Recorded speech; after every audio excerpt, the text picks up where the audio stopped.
जब एक भैंस लेके आया सबसे पहले तो उसको काम स्टार्ट किया, मुझे एक बड़ा अच्छा इंटरेस्टिंग लगा चीज़ कि यार दूध खालिस तो है लेकिन काम में पोटेंशियल भी बहुत ज़्यादा है। आप लोगों को खालिस दूध जब देते हैं तो आपको एक बड़ा अच्छा रिस्पॉन्स मिलता है। मैंने अपने एक हमसाये को दूध देना शुरू किया भैंस का, मेरे पास स्टार्टिंग में एक्सेस दूध था तो मुझे बड़ा अच्छा रिस्पॉन्स है। उसे एक घर से वर्ड ऑफ माउथ के थ्रू दूसरे घर से मुझे रिक्वेस्ट आ गई तो मैंने फिर यहाँ पे और जानवर डालना शुरू कर दिए और इवेंचुअली मैंने अपनी जॉब छोड़ी और इस काम को मैंने अपना एक प्रोफेशन इख्तियार कर लिया कि मैं अब ये काम करूं। मेरा अल्टीमेट गोल ये है कि लोगों को मैं बेस्ट मिल्क दूं जो कि ना सिर्फ खालिस हो बल्कि उसकी मिल्क प्रोफाइल पे इम्प्रूव्ड हो। उनको फीड मैं वो दूं जो उनकी मिल्क प्रोफाइल इम्प्रूव करें। एंड आई बिलीव कि इन 5 years I will be the only dairy farmer in Pakistan जो कि सबसे हाई क्वालिटी दूध प्रोड्यूस कर रहा है। मेरा नाम अब्रार तौहीद खिलजी है, मैं MBA होल्डर हूँ और मैं एक डेयरी फार्मर हूँ। मैं यहाँ पे डेयरी फार्मिंग करता हूँ, साथ में मैं मीट फार्मिंग भी करता हूँ। और इससे पहले करने से पहले मैं जॉब करता था स्टैंडर्ड चार्टर्ड बैंक में एज एन अपना ऑपरेशंस ऑफिसर, और उससे पहले मैं एक मेडिकल बिलिंग कंपनी के अंदर जॉब करता रहा हूँ एज ए सुपरवाइज़र। तो ये काम मैंने अभी रिसेंटली स्टार्ट किया है, 6 माह हुए हैं इस काम को स्टार्ट किए हुए। और 6 माह पहले ही बेसिकली मैं यहाँ पर पहले एक घर में रहता था, मॉल टाउन हमारा घर था, तो वहाँ पे पास ही मेरे रिलेटिव का एक डेयरी फार्म था जहाँ से हमें खालिस दूध आता रहा। तो बाद में जब मैंने कैंट में अस्करी साइड पे शिफ्ट हुआ हूँ तो वहाँ पे मुझे सबसे बड़ा चैलेंज दूध का सामने आया कि वहाँ पे 3-4 दोधी बदले। हर दोधी के दूध में कभी पानी मिला है, कभी पाउडर मिला है, कभी यूरिया खाद मिलाई होती थी उन्होंने। तो मेरे घर में मेरा छोटा भाई भी, मेरे भतीजा भतीजी भी, छोटे बच्चे हैं और इनफैक्ट हम भी खुद भी दूध पीने वाले थे, तो हमने दूध पीना छोड़ दिया, बच्चे बीमार पड़ गए। तो आई थॉट कि क्यों ना मेरे पास इधर जगह है लाहौर के अंदर तो मैं यहीं पे ही एक जानवर रख लूँ, पाल लूँ। ज़मीन अपने पास है, उसका चारे का मसला कोई नहीं है, मुलाजिम रखने की मुझे फ़िक्र नहीं होगी, कम से कम खालिस चीज़ तो घर आए। तो मैंने यहाँ पर जब एक भैंस लेके आया सबसे पहले तो उसको काम स्टार्ट किया, मुझे एक बड़ा अच्छा इंटरेस्टिंग लगा चीज़ कि यार दूध खालिस तो है लेकिन काम में पोटेंशियल भी बहुत ज़्यादा है। इसके अंदर आपके पास काफ़ी पोटेंशियल ना वे कि आप लोगों को खालिस दूध जब देते हैं तो आपको एक बड़ा अच्छा रिस्पॉन्स मिलता है। तो जब मैंने अपने एक हमसाये को दूध देना शुरू किया भैंस का, मेरे पास स्टार्टिंग में एक्सेस दूध था तो मुझे बड़ा अच्छा रिस्पॉन्स है। उसे एक घर से वर्ड ऑफ माउथ के थ्रू दूसरे घर से मुझे रिक्वेस्ट आ गई तो मैंने फिर यहाँ पे और जानवर डालना शुरू कर दिए और इवेंचुअली मैंने अपनी जॉब छोड़ी और इस काम को मैंने अपना एक प्रोफेशन इख्तियार कर लिया कि मैं अब ये काम करूँ। फॉर पास्ट 6 months यार मैं बहुत ज़्यादा एक्टिव फील करता हूँ कि मैं पहले एक ऑफिस जॉब थी, बैठा रहना, खाना पीना, बैठ के काम करना, लेकिन यहाँ पर आके मैं काफ़ी एक हेल्दी रूटीन में आ गया और मैं फिज़िकली बड़ा हेल्थी फील करता हूँ। सेकेंडली जो खालिस दूध है इसके अंदर मसला सबसे बड़ा ये है कि इस बिज़नेस के अंदर आके रियलाइज़ कि इसमें सिर्फ दूध में मिलावट नहीं होती बल्कि इसके अंदर जानवरों की फीड से लेके जानवरों की केयर, ट्रीटमेंट, इवेंचुअली कंज्यूमर को प्रोडक्ट देने तक सब जगह मिलावट पाई जाती है।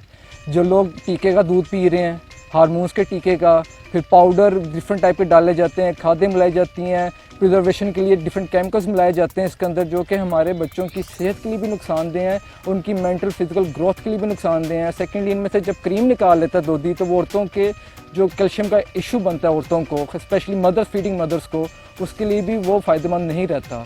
सो मैंने जब मैं भैंस डाली मैंने साइंटिफिक जर्नल्स को पढ़ना शुरू किया। एक एजुकेटेड बंदा हूँ, रिसर्च से मेरा बैकग्राउंड है, तो मैं साइंटिफिक जर्नल्स को पढ़ने के बाद ये लाइफ के भैंसों के साथ साथ जो गाय का दूध ज़्यादा सेहत के लिए अच्छा होता है भैंस की निस्बत, तो मैंने यहाँ पे गाय भी रख ली और अब मैं अपने लोगों को भैंस का और गाय का एक अलग दूध देता हूँ। दे नो कि भैंस का दूध कौन सा है, गाय का दूध कौन सा है। तो उसमें मेरा कस्टमर जो भी दूध पसंद करता है, मोस्टली गाय का दूध वो पसंद करते हैं because it is more healthy than buffalo milk, तो मैं वही दूध अपने कस्टमर्स को देता हूँ। रूटीन ये कि सुबह 4 बजे काम स्टार्ट होता है मेरा, 4 बजे मैंने सुबह उठ जाना है और जानवरों को सबसे पहले मैंने पानी पिलाना है, उसके बाद इनके मैंने फीडिंग लोड को सेट करना है, फिर जानवरों को लाके फीडिंग लोड पे खड़ा करना है, उन्होंने खाना खाना शुरू करना है।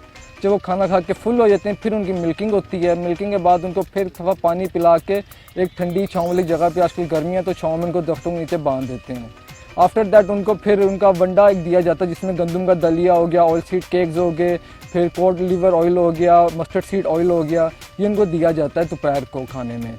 और उसके बाद दोबारा उनको एक दफ़ा पानी पिला के शाम के करीब इसी टाइम तकरीबन उनको बिठा दिया जाता है, फीडिंग लोड के ऊपर खड़ा कर दिया जाता है चारे के लिए, चारा खाते हैं और उसके बाद मगरिब के टाइम उनकी दोबारा मिल्किंग होती है। और उसके बाद शाम को फिर जब सारा मिल्क पैक करके यहाँ से चला जाता है उधर कस्टमर्स के पास, और उसके बाद जाके कोई रात को 8 बजे करीब जाके फ्री होता हूँ मैं। और फिर 8 से लेके सुबह 3 साढ़े 3 तक मैं मतलब कि रेस्ट का टाइम होता है। उसके बाद फिर सुबह 3:30 उठने और 4 बजे से फिर यही रूटीन मेरी शुरू है डेली की। ना ये कोई जॉब है, ना ये कोई आपकी काम है, बल्कि आपके ऊपर एक रिस्पॉन्सिबिलिटी है। आपके पास एक ऐसा जानवर है, एक ऐसी लिविंग ऑर्गेनिज्म है जो कि आपको एक अच्छा रिटर्न देती है। आपको जो आपका इन्वेस्टमेंट होती है उसका आपको एक अच्छा रिटर्न मिलता है। आई वुड से कि डेयरी बिज़नेस जो है वो उससे ज़्यादा अच्छा मुझे बिज़नेस को नहीं लगा। ऑल्दो MBA का स्टूडेंट हूँ और फाइनेंस के मेरी स्पेशलाइजेशन है, तो इसका रिटर्न ओवर इन्वेस्टमेंट जो है या रिटर्न ओवर कैपिटल एम्प्लॉयड जो है वो मुझे बहुत ज़्यादा अच्छा लगा। और इस बिज़नेस की सबसे अच्छी बात यह है कि इस बिज़नेस में आपका जो वर्किंग कैपिटल टर्नओवर है वो लेस देन 1 डे है, जो कि सबसे अच्छी बात है। इसका आपके ऊपर बर्डन नहीं पड़ता। पहले मैंने एक भैंस लेकर आया था और उसको 1 महीना मैंने पाल के देखा, खुद भी मैं उसके साथ टाइम स्पेंड किया, काम को थोड़ा सा समझा कि किस तरह से काम चलता है, इसकी रिक्वायरमेंट क्या है। और अब अल्हम्दुलिल्लाह 6 माह हो गए, मेरे पास इसका दूध के 6 जानवर हैं और गोश्त के भी मेरे पास 6 जानवर जो रेडी हैं। और उसके अलावा जो उनके आगे से बच्चे हैं, 12 बच्चे मेरे पास रेडी हैं। तो ये काम एक बड़ा अच्छा काम है जो कि एवरी ईयर डबल होता है अपने काम से। मेरा अल्टीमेट गोल ये है कि लोगों को मैं बेस्ट मिल्क दूं, जो कि ना सिर्फ खालिस हो बल्कि उसकी मिल्क प्रोफाइल पे इम्प्रूव्ड हो। उनको फीड मैं वो दूं जो उनकी मिल्क प्रोफाइल इम्प्रूव करें। एंड आई बिलीव कि इन 5 years I will be the only dairy farmer in Pakistan जो कि सबसे हाई क्वालिटी दूध प्रोड्यूस कर रहा है, जिसके अंदर कैल्शियम भी ज़्यादा है, जिसके अंदर उनके विटामिन ए भी ज़्यादा है, उनके जो फैट प्रोफाइल है वो भी इम्प्रूव्ड है। और ये किसी दूसरी नॉर्मल कंपनीज़ की तरह, स्पेशली मल्टीनेशनल कंपनीज़ की तरह इजाफी कैल्शियम, इजाफी विटामिन, आयरन के नाम के ऊपर मिलावट करके नहीं है, बल्कि जानवरों को अच्छी फीड खिला के है। मार्केट के अंदर दूध मैंने 100 रुपीज़ से 150 रुपीज़ का ख़रीदा। फ़र्क ये होता था कि जो ज़्यादा महंगा उसमें पानी कम है, पाउडर कम है, यूरिया खाद वगैरह मिलावट कम है, लेकिन टीका हर एक के अंदर होता था। और बच्चों के अंदर मैंने अब ये फील किया कि बच्चों की हेल्थ बहुत ज़्यादा इम्प्रूव्ड है, एक फिज़िकली भी स्ट्रॉन्ग है, मेंटली ज़्यादा शार्प है, एक्टिव हैं। और सबसे बड़ी बात, जब उनको मैंने खालिस दूध देना शुरू किया तो उनके चेहरों पे लालियाँ निकल आई थी बच्चों के मुंह के ऊपर।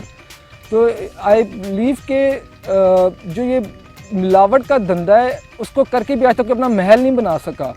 तो यार उसको मिलावट के बगैर खालिस भी आप काइंडली बेच दो। लोगों की ज़िंदगियों का सवाल है, अगर आप मिलावट करके कुछ अचीव नहीं कर पाते हो तो फॉर गॉड सेक आप खालिस चीज़ लोगों को दो, गुनाह ना कमाओ। गाय के अंदर मेरे पास इसका अमेरिकन जर्सी है, साथ में स्कॉटिश एबरडीन एंगस है, हमारे पास लोकल साहिवाल है, फिर चोलिस्तानी है, थरपारकर है। ये मेजर ब्रीड्स हैं मेरे पास।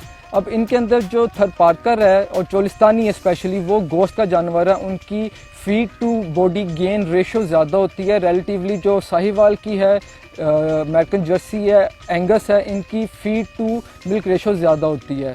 एक वास्ट पोर्टफोलियो रखने का फ़ायदा आपको ये होता है कि आपके पास एक डिफरेंट ब्रीड्स होती हैं। आपने गोश्त के लिए भी ब्रीड रखनी है, मिल्क के लिए भी ब्रीड रखनी है। आपके अंदर इसमें आपको एक चीज़ ये देखनी पड़ती है कि कौन से जानवर की फीड टू प्रोडक्शन रेशियो क्या, प्रोडक्टिविटी क्या है, फीड कितनी खाता है, मिल्क उसके हिसाब से कितना देता है, फीड कितनी खाता है, बॉडी वेट कितना गेन करता है जो गोश्त के लिए जानवर है। इसके अलावा मेरे पास भैंसें हैं, उसके अंदर मेरे पास प्योर नीली रावी की भैंसें हैं जो मैंने वही रबी रखी हुई हैं। बाकी जो कट्टे हैं मेरे पास गोश्त के लिए वो नीली के कट्टे हैं जो कि बहुत अच्छा वेट गेन करते हैं, जो जल्दी तैयार हो जाते हैं गोश्त के लिए। और जो इसको मेरे पास एक प्रीशियस काउ, मेरे लिए बहुत प्रीशियस है काउ, सर रेड हाइफर, जो इसका जिक्र कुरान पाक में हुआ, सूरह बकरा में हुआ। इसका मैं मुख्तसर सा ओवरव्यू दे देता हूँ कि अल्लाह ताला ने हज़रत मूसा अलैहिस्सलाम को हुक्म दिया कि अपनी कौम से क्योंकि एक बछड़े की कुर्बानी करें। अल्लाह ताला मुझे खुदाई माफ़ फरमाए इस कोट करते हुए।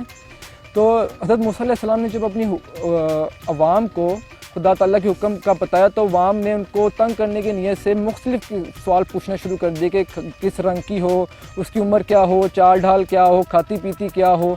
तो हज़रत मूसा अलैहिस्सलाम ने खुदा ताला से उन तमाम सवालों का जवाब लेकर उनको बताया तो एक नक्शा खींचा एक रेड काऊ का। अभी रेड काऊ लकीली मेरे पास है और इसकी ही मैं आगे से ब्रीडिंग तैयार कर रहा हूँ कि इसकी मैं प्रॉपर एक ब्रीड तैयार करूँ। It's second cow for juice but it's also a very beautiful cow with respect to its look and it's also a very high milk producer cow। हर दूध की दुकान के ऊपर आपको लिखा हुआ नजर आएगा खालिस दूध, एक गड़वी के साथ दूसरी गड़वी फ्री, मिलावट पकड़ने वाले को इनाम और हम बेईमान नहीं। मतलब इस तरह की उन्होंने बड़ी बड़ी चीज़ें लिखी हुई होती हैं और अल्लाह माफ़ करे साहब मक्के मदीने की उन्होंने तस्वीरें लगाई हुई होती हैं, अल्लाह रसूल का नाम लिखा हुआ होता है, उसके साथ उन्होंने बड़े बड़े दावे किए होते हैं। और जब फूड अथॉरिटी उनका छापा मारती है तो पता लगता है उनके दूध में है कि असल में पाउडर काम मिलाया हुआ है और मुझे सेहत दूध कितना है। और यही लोग जो होते हैं असल में मसला इस सेक्टर के फूड अथॉरिटी या फूड सेक्शन में सबसे बड़ा करप्शन का मसला ही ये लोग हैं। मैं इसके लिए फूड अथॉरिटी को ब्लेम तो नहीं करता, लेकिन यही जो पावरफुल माफिया, यही फूड अथॉरिटी को जो इतना पैसा खिला देता है इवेंचुअली, और वो इनको ईजिली जाने देते हैं। जो बंदा पैसा नहीं दे पाता उसके दुकान पे छापा पड़ जाता है, और आप मीडिया वाले ही फिर उनको कॉल होती है और आप लोग पहुंचे होते हैं उधर, वो बेचारा रगड़ा गया होता है गरीब बंदा, और जो अमीर बंदा है वो मिलावट कर रहा है, तो वो तो बड़े आराम से बचा हुआ है। स्पेशली मैं तो इसके अंदर मल्टीनेशनल कंपनी को ब्लेम करूंगा। ये मल्टीनेशनल कंपनी जब ये मिल्क पाउडर बनाती हैं जो इवेंचुअली बाजारों में सेल होता है, ये दूध को वेपरेट करती हैं, वो जब दूध बीच में डालता है तो वो गुनहगार है उसका। जो ये मल्टीनेशनल कंपनीज के मुख्तलिफ खुश्क दूध मिलते हैं आपको बाज़ार के अंदर, जिनको चाय में मिक्स करके पिया जाता है, अगर वो जायज़ है, मैं दोधियों को सपोर्ट नहीं कर रहा हूँ, मैं खुद उनके ख़िलाफ़ हूँ, अगर वो जायज़ है तो फिर उन बेचारों का क्या कसूर है? या तो आप अपने डुअल स्टैंडर्ड्स ना मेंटेन रखें, या तो आप फिर सरेआम इस बेईमानी के धंधे को एक्सेप्ट करें, इसको लीगलाइज करें, या फिर आप अपने एटीट्यूड बिहेवियर्स को चेंज करें। You must say no to this corruption, you must say no to this adultery.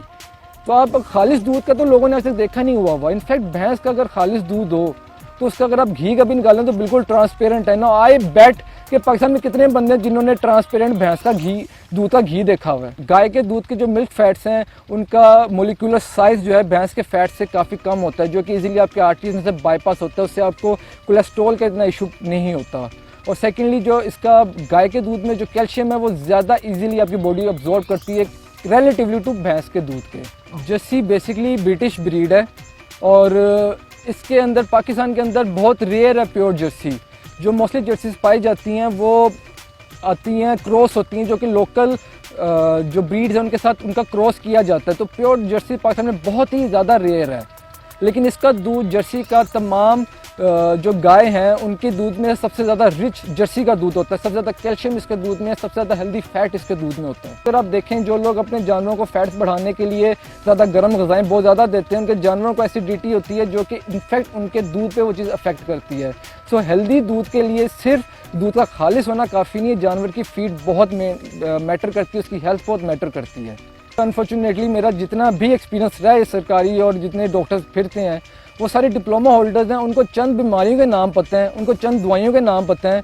जब जानवर के म्यूकस, उनके जो यूट्रस का म्यूकस वो फेंकते हैं, जो उनका सलाइवा होता है, जो यूरिनल फ्लूइड है, ब्लड है, उसको जब जाके हम टेस्ट करवाते हैं लेबॉर्ट्री से, यूवास के पास लेबॉर्ट्री है, तो वहाँ पर जाके पता लगता है कि असल में इसको बीमारी क्या है। डॉक्टर जो कहलाते हैं क्वैक्स, वो जनाब जस्ट एक दो बीमारियों का नाम लेते हैं, एक दो दवाइयाँ बताते हैं, उसके बाद चल सो चल, अल्लाह करे ठीक हो गया, शिफा बढ़ गई तो पड़ गई बस।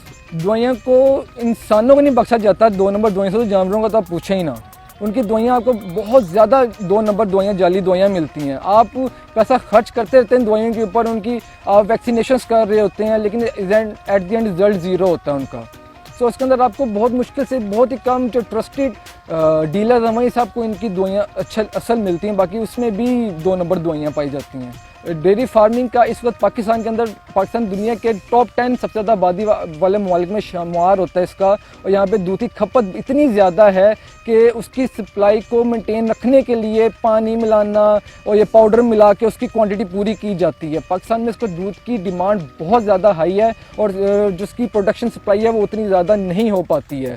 सो आई बिलीव कि इस बिज़नेस के अंदर ना सिर्फ आपको अच्छा रिटर्न मिलता है, बल्कि इसका बहुत ज़्यादा स्कोप भी है। इस बिज़नेस के अंदर जो बताया जाता है कि जी तुम्हारा जानवर इतना दूध दे रहा है, बेसिकली उन्होंने जिस कोई वीडियो बना रहे होते हैं, फोटोग्राफी कर रहे होते हैं, उस टाइम पे उन्होंने उनका 1-2 टाइम का दूध रोका होता है, जिससे उनका जो अडर है या उनकी ब्रेस्ट है वो बहुत ज़्यादा दूध की वजह से एक्सपैंड कर गई हुई होती है। सेकंड, वो लोग अगर जानवर 10 लीटर दूध दे रहा है तो वो बताएंगे 20 लीटर दूध दे रहा है। आपको ऐसी बेतहाशा वीडियोस मिलेंगी जिसके अंदर भैंस 25-25, 30-30 लीटर दूध देने वाली आम भैंस खड़ी हुई है, लेकिन सब झूठ है। पंजाब का रिकॉर्ड भी 25 से 26 लीटर दूध का 24 आवर्स में। और जानवर का हमेशा इस फील्ड में डबल ही दूध बताया जाता है। इसमें अलीफ से लेके, आपने जिस तरह पूछा कि अलीफ से लेके ये तक सब झूठ है इस कारोबार में। नॉर्मली मेरे जो जानवर हैं इसके अंदर जो लैक्टेशन का स्टार्ट होता है डिलीवरी के बाद, तो पीक पे दूध दे रहा होता है। उस टाइम पे जर्सी कैट जो है 25 लीटर्स या 25 kg मिल्क एक दिन में देती है। 3 टाइम की मिल्किंग है उस जानवर की। जो हमारी साहिवाल की है वो 8 लीटर्स दूध देती है, 2 टाइम की मिल्किंग है उसकी। और साहिवाल की ब्रीड पाकिस्तान में गाय के अंदर सबसे ज़्यादा दूध देने वाली ब्रीड है। जो भैंसें हैं उसके अंदर नीली की भैंस सबसे ज़्यादा दूध देने वाली ब्रीड है पाकिस्तान में। उसका जो मेरी पास नीली की उसका 4th लैक्टेशन था, और उसने उस फोर्थ लैक्टेशन के अंदर 15 केजी दूध पर डे दी है। 15 केजी से 18 केजी तक ये दूध देती है, लेकिन उससे ऊपर बहुत ही कम भैंसें होती हैं जो दूध देती हैं। 15 केजी एक अच्छी उसकी आउटपुट है भैंस की, और ये भी मोस्टली वो अपने थर्ड से फोर्थ लैक्टेशन में जाके देती है। स्टार्टिंग में जो फर्स्ट लैक्टेशन है वो 4, 5, 6 केजी से ज़्यादा दूध नहीं देती। गाय के अंदर भी यही इशू है, फर्स्ट लैक्टेशन के अंदर है तो वो भी 3-4 केजी दूध देगी 2 टाइम का, लेकिन ऐसा ऐसा फोर्थ लैक्टेशन में जाके वो अपना दूध गाय जो साहिवाल की 10 केजी तक दे देती है। फिर इसके अंदर जो अगर आप जनरलाइज बात करते हैं, जिस तरह होस्टाइन फ्रीजियंस हैं जिनको ऑस्ट्रेलियन गाय का नाम दिया जाता है, उसके अंदर भी 60 लीटर 70 लीटर दूध देती हैं 90 लीटर 120 लीटर का भी दुनिया में रिकॉर्ड है दूध देने का, लेकिन वो बहुत रेयर हैं। नॉर्मली उस गाय को या जर्सी गाय जो है उसको दूध की मैक्सिमम प्रोडक्शन के लिए उसे 10 डिग्री टेम्परेचर चाहिए होता है जिसके अंदर वो रहे, और उसके अंदर मैक्सिमम उसकी प्रोडक्शन होती है। टू बी क्वाइट ऑनेस्ट, ऐसे जानवर को आप जब 10 डिग्री तक टेम्परेचर मेंटेन करते हैं तो उसकी कॉस्ट इतनी बढ़ जाती है कि उसका इतना ज़्यादा दूध लेने के अंदर आप मोर देन 50% उसके ऊपर इन्वेस्ट कर रहे होते हैं। सो आई बिलीव कि जो हमारे पाकिस्तान की अपनी ब्रीड्स हैं गाय की और भैंसों की, वो इस माहौल के हिसाब से अडेप्टेड हैं, उनको आप पालें वो आपको सबसे ज़्यादा अच्छा रिटर्न देती हैं। जो दूध है मैं गाय का और भैंस का वो सेपरेट पैक करता हूँ। जो मुझसे गाय का परचेस करता हूँ उसको मैं गाय का देता हूँ, भैंस का जो परचेस करता हूँ उसको मैं भैंस का दूध देता हूँ। मेरे पास जो गाय की ब्रीड्स हैं उन सारों का मैं दूध गाय का अलग कंबाइन करता हूँ, और जो भैंसें हैं उनका मैं दूध अलग कंबाइन करके पैक करके उनको डिलीवर करता हूँ। खालिश दूध ही इंसान को देना चाहिए। आप अगर कोई काम करें, हलाल हराम का फ़र्क है, तालीम हासिल करके भी अगर इंसान को हलाल हराम की तमीज़ ना आए तो उस तालीम का फ़ायदा ही कोई नहीं है। तो आई बिलीव के आप एक हलाल तरीके से काम करके लोगों को ऑनेस्टली आप बताते हैं कि भाई ये गाय का दूध है, ये भैंस का दूध है, एटलीस्ट आपको वो चीज़ हेल्प आउट करती है इनका ट्रस्ट गेन करने में। लेटर जब वो आपका दूध यूज़ करते हैं दे रियलाइज़ कि इनकी गाय का जो दूध खालिस है, दोधी के भैंस के दूध से ज़्यादा गाढ़ा तो गाय का दूध है, तो वाकई खालिस है, और आपको ये चीज़ बहुत ज़्यादा सपोर्ट करती है आपके बिज़नेस में भी। मैं अपने बच्चों के लिए, अपने घर में अपने छोटे बच्चे, भतीजे, छोटे भाई, अपनी ज़ात के लिए, अपने घर वालों की खातिर मैंने एक जानवर लेकर आया, देन मैंने इस काम को स्टार्ट किया। नो आई बिलीव कि मैं अब यही चीज़ चाहता हूँ कि मैं लोगों के बच्चों को भी खालिश दूध दूँ। बच्चे मासूम हैं, उनको कोई कसूर नहीं है, हमारे मुल्क का मुस्तकबिल है, they are the real future. I believe कि हम इस एज में हैं जिस एज में हमें अपने आने वाली नस्लों के लिए अब कुछ करना स्टार्ट करना चाहिए। सो आई बिलीव कि हमें खालिश दूध और उसको प्रमोट करना चाहिए, हमें उसके अंदर तमाम नेगेटिव टैक्टिक्स को ख़त्म करना चाहिए ताकि हम अपने बच्चों को खालिश दूध दें, उनकी मेंटल डेवलपमेंट अच्छी हो, उनकी फिजिकल डेवलपमेंट अच्छी हो, और हमारी आने वाली नस्ल संवर सके।